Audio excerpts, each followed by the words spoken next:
श्री शौनक जी ने कहा, महाभाग सूत जी, आप धन्य हैं, परमार्थ तत्व के ज्ञाता हैं। आपने कृपा करके हम लोगों को बड़ी अद्भुत एवं दिव्य कथा सुनाई है।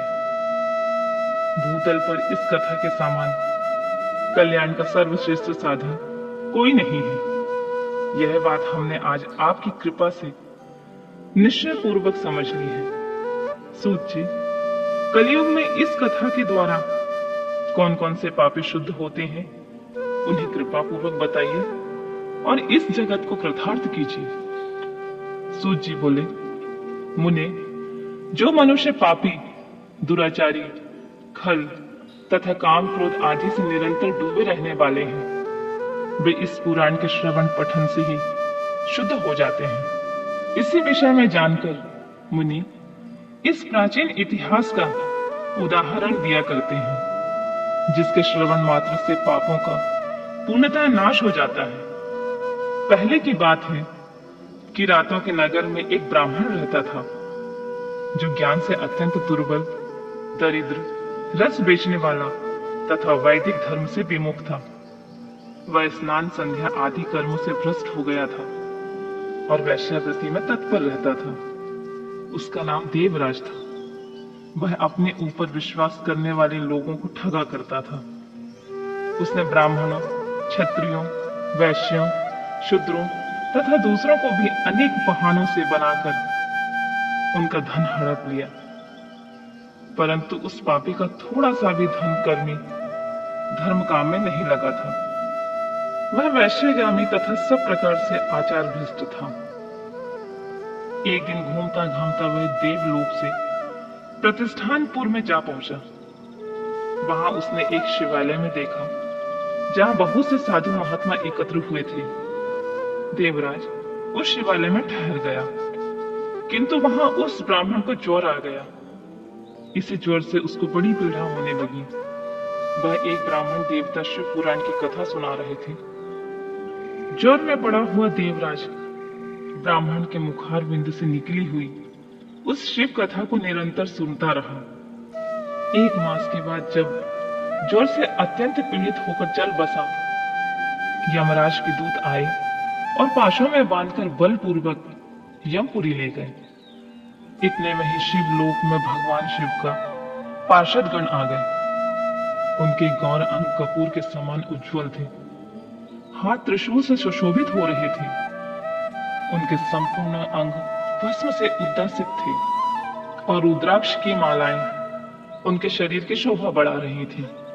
वे सब के सब क्रोध पूर्वक यमपुरी में गए और यमराज के दूतों को मार पीट कर बारंबार धमकाकर उन्हें देवराज को उनके चंगुल से छुड़ा लिया और अत्यंत अद्भुत विमान पर बिठाकर जब वे शिव दूत कैलाश जाने के लिए उद्यत हुए, उसी समय यमपुरी में बड़ा भारी कोलाहल मच गया।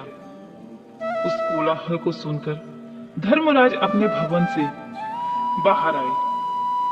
साक्षात दूसरे रुद्रों के समान प्रतीत होने वाले चारों दूतों को देखकर धर्मज्ञ धर्मराज ने उनका विधि पूर्वक पूजन किया और ज्ञान दृष्टि से देखकर सारा वृतांत जान लिया।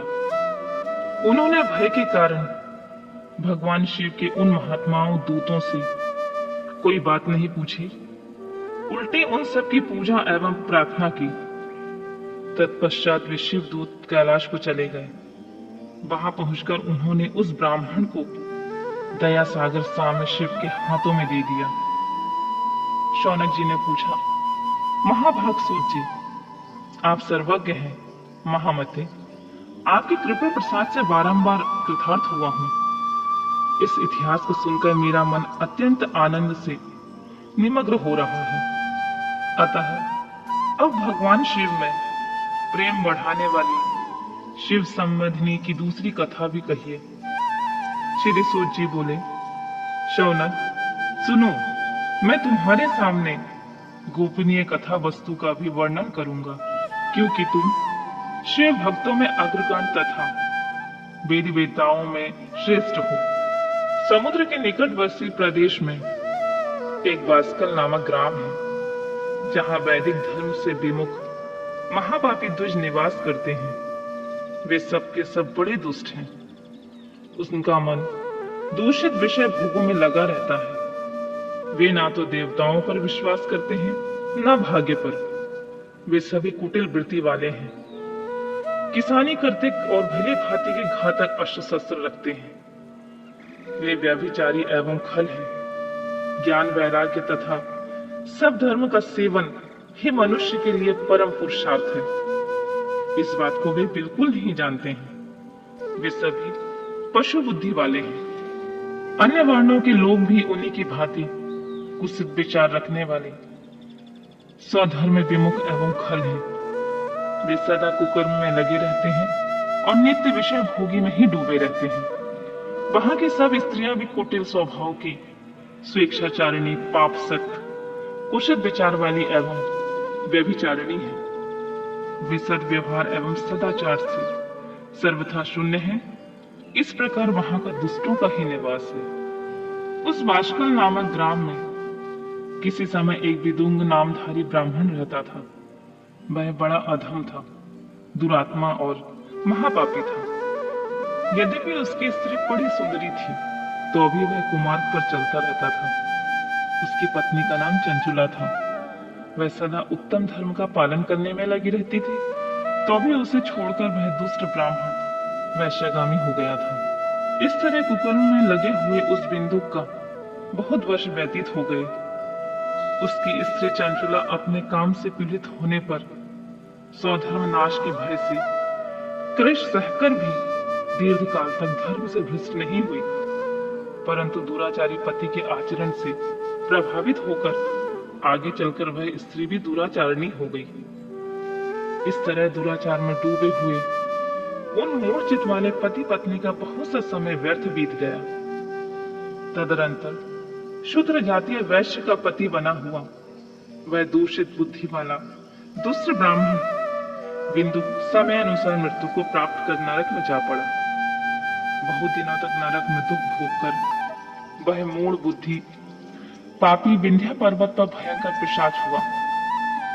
उधर उस दुराचारी पति बिंदु के मर जाने पर वह मूढ़ हृदय चंचुला बहुत समय तक पुत्रों के साथ घर में ही रही। एक दिन देवयोग से किसी पुण्य पर्व के आने पर वह स्त्री भाई बांधवों के साथ गोकर्ण क्षेत्र में गई। तीर्थ यात्रियों के संग में उसने भी उस समय जाकर किसी तीर्थ के जल में स्नान किया। फिर वह साधारणतः बंधुजनों के साथ यत्र तत्र घूमने लगी। घूमते घामते किसी देव मंदिर में गई। वहां उसने एक देवज्ञ ब्राह्मण के मुख से भगवान शिव की परम पवित्र एवं मंगलकारिणी उत्तम पौराणिक कथा सुनी। कथावाचक ब्राह्मण कह रहे थे कि जो स्त्रियां पर पुरुष के साथ व्यभिचार करती हैं, वे मरने के बाद यमलोक में जाती हैं। तब यमलोक के दूत उनकी योनियों में तपे हुए लोह का परिध डालते हैं। पौराणिक ब्राह्मण के मुख से यह वैराग्य बढ़ाने वाली कथा सुनकर चंचुला भय से व्याकुल हो गई और कांपने लगी। जब कथा समाप्त हुई और सुनने वाले सब लोग वहां से चले गए, तब वह भयभीत नारी एकांत में शिव पुराण की कथा वाचने वाले उन ब्राह्मण देवता से बोली। चंचुला ने कहा, ब्राह्मण, मैं अपने धर्म को नहीं जानती थी, इसलिए मेरे द्वारा बड़ा दुराचार हुआ है।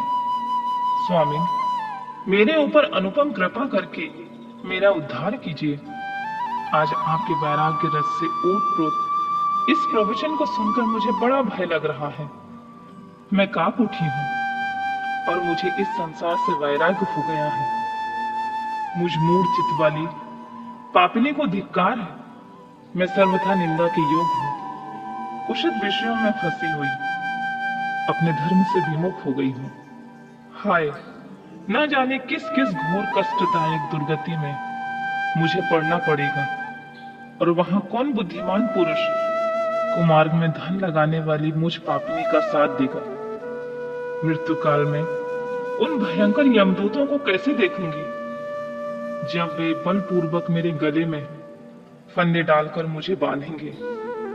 तब मैं कैसे धीरज धारण कर सकूंगी। नरक में जब मेरे शरीर के टुकड़े टुकड़े किए जाएंगे, उस समय विशेष दुख देने वाली उस महायातना को कैसे झेलूंगी।